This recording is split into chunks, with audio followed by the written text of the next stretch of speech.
नमस्कार दोस्तों, स्वागत है ਤੁਹਾਡਾ ਸਾਡੇ ਚੈਨਲ ਕੰਟੀਨਿਊ ਲਰਨਿੰਗ ਤੇ। ਇਸ ਚੈਨਲ ਦੇ ਵਿੱਚ ਆਪਾਂ 8th ਤੋਂ ਲੈ ਕੇ +2 ਕਲਾਸ ਦਾ ਮੈਥ ਕਰਵਾਇਆ ਜਾ ਰਿਹਾ ਹੈ ਤੇ ਜਲਦੀ ਹੀ ਆਪਾਂ ਬਾਕੀ ਕਲਾਸਿਸ ਦਾ ਵੀ ਲੈ ਕੇ ਆਵਾਂਗੇ। ਤਾਂ ਇਸ ਵੀਡੀਓ 'ਚ ਆਪਾਂ ਕਰਾਂਗੇ 11th ਕਲਾਸ ਦਾ ਸੈਕੰਡ ਚੈਪਟਰ ਦਾ ਫਰਸਟ ਵਰਕਸ਼ੀਟ। ਤਾਂ ਇਸ ਵੀਡੀਓ ਦੇ ਦੌਰਾਨ ਆਪਾਂ ਇੰਟਰੋਡਕਸ਼ਨ ਐਂਡ ਕੁਝ ਕੁਐਸਚਨ ਕਰਾਂਗੇ। ਤਾਂ ਸ਼ੁਰੂ ਕਰਦੇ ਹਾਂ ਆਪਾਂ। ਚੈਪਟਰ ਦਾ ਨਾਮ ਹੈ ਆਪਣੀ relation and function. Relation and function. सब तो पहले आप रिलेशन वाले डिस्कस करांगे भी रिलेशन की है। ठीक है जी, रिलेशन तो पहला आप सैट बारे पढ़ चुके हैं। ठीक है जी, मान लिया आप सैट ए ते बी लेने। सब तो पहला आप रिलेशन पढ़ने तो पहला आप कार्टेशियन प्रोडक्ट बारे पढ़ांगे।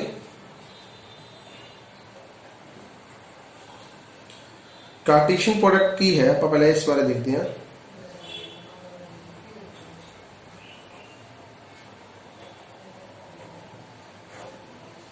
कार्टेशियन प्रोडक्ट की है। फॉर एग्जांपल अपने को एक सेट है ए बी सी दा एंड बी सेट है अपने को 1 2 3 दा। अगर आप ए क्रॉस बी इन्हों आप इन्हों कार्टेशियन प्रोडक्ट कहते हैं, यानी कि ए ते बी दे आप कार्टेशियन प्रोडक्ट करांगे तो अपने को आऊगा जी A1 डबलेट से लिखांगे A1 A2 ए नाल 2 आ गया जी, फिर ए नाल अपना 3 आ जाएगा A3, नेक्स्ट B नाल 1 B नाल 2 यानी कि B2 B3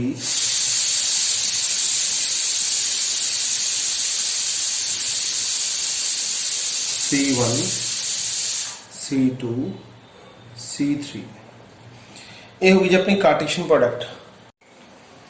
तो कार्टेशियन प्रोडक्ट आप समझ चुके हैं कि होंगी है। आप पेयर च लिखना है हर एलीमेंट। अगर आप बी क्रॉस ए करांगे यानी कि उल्टा करांगे तो अपने को बी वाले एलीमेंट पहला आएंगे और ए वाले एलीमेंट बाद आएंगे। 1 B 1 C। ये जरूरी नहीं आप ऐसे पैटर्न च लिखना है, आप पहला अगे पिछे भी कर सकते हैं। जिमें 2 ना पहला मैं बी सी लिखता तो पहला मैं बी लिख देना, 2 ना फिर सी लिख देना, फिर ए लिख देना, तो कोई दिक्कत नहीं। ठीक है, 3A ताकि अपन याद रहे भी केड़ा आ गया केड़ा रह गया, इस करके आप पैटर्न च लिखते हैं। अदरवाइज कोई दिक्कत नहीं हैगी। अगर किसी सैट में लिखा होया है अलग पैटर्न च तो आप ये नहीं कहोगे भी गलत लिखा होया, तो कोई दिक्कत नहीं उस चीज़।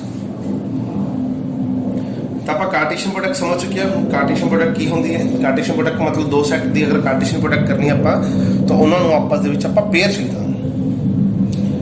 हुण आप गल करांगे रिलेशन की। रिलेशन की है रिलेशन फॉर एग्जांपल आप आर नाल डिनोट करते हैं। अगर ए ते बी का आप रिलेशन करना है तो relation is the subset of A cross B. ठीक है जी, सेट सबसेट बारे आप पढ़ चुके हैं। तो relation is the subset of A cross B. हूँ रिलेशन आप किमें समझांगे की चीज़ है रिलेशन। एग्जाम्पल तौर पर अपना दो सैट ले लेने ए एंड बी। ऐसे आप 4 एलिमेंट ले ली, ऐसे आप 3 एलिमेंट ले ली। एग्जाम्पल तौर पर 10th क्लास के बच्चों का ग्रुप है, ये 11th क्लास के बच्चों का ग्रुप है। तो 3 स्टूडेंट लेते 4 स्टूडेंट लेते तो रिलेशन की है। एग्जाम्पल तौर पर जो पहला एलिमेंट है वो तीनों का दोस्त है, आप रिलेशन फ्रेंडशिप का ले रहे हैं।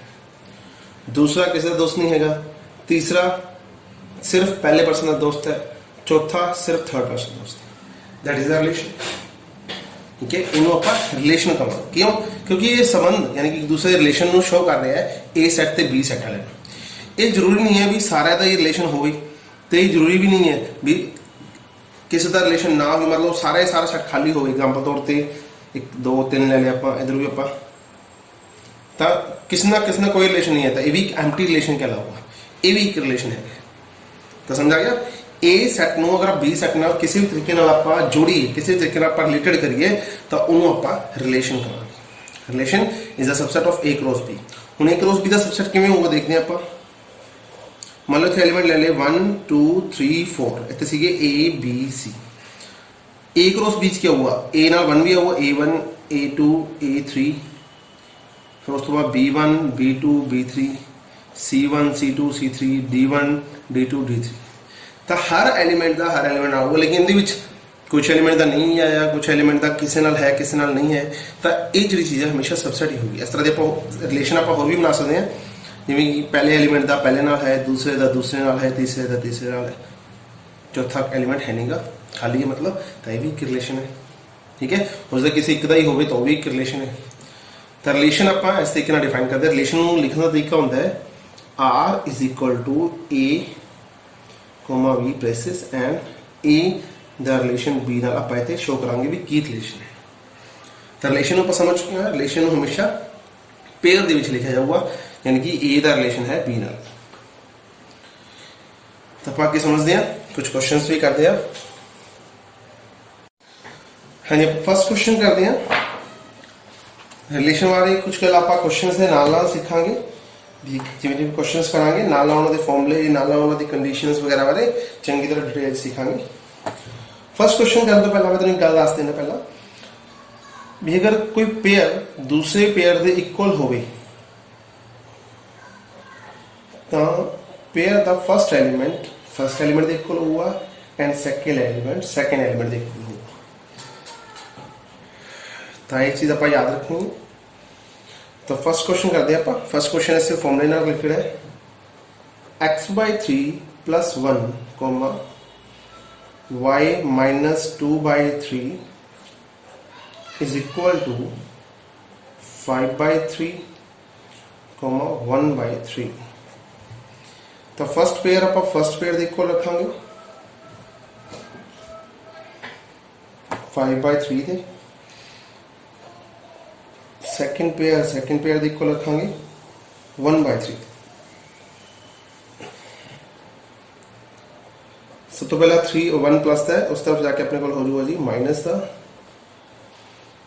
x/3 एल्स लेने आप 3 5 - 3 x/3 इज इक्वल टू 2/3 3 ना 3 cancel x is equal to 2 y is equal to 1/3 plus 2/3 y is equal to LCM is 3 1 plus 2 y is equal to 3/3 y is equal to 1। तो बिल्कुल भी मुश्किल नहीं सी question आप दोनों वैल्यू करती हैं। इस आप एक चीज़ हो सीखिया अगर कोई पेयर सेकंड पेयर के इक्वल है ऐसा मतलब होता first element first equal and second equal.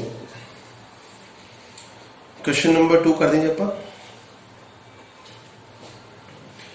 If set A has 3 element and set B is equal to 3 4 5 find the value of number of element in A cross B।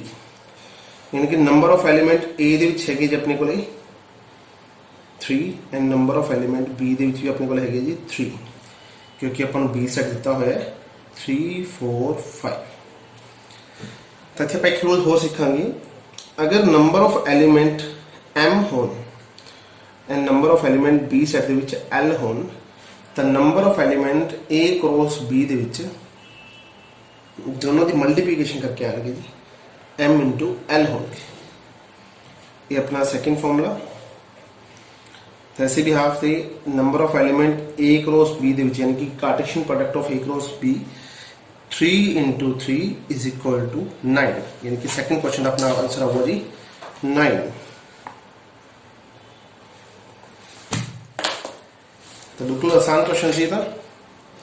ऐसे तरीके आप question number 3 करा third की क्या गया पढ़ते हैं। If G is equal to 7 and 8 and H is equal to 5 4 and 2 find G cross H and H cross G। बहुत ही आसान क्वेश्चन है। G cross H means first element of G and second element is H।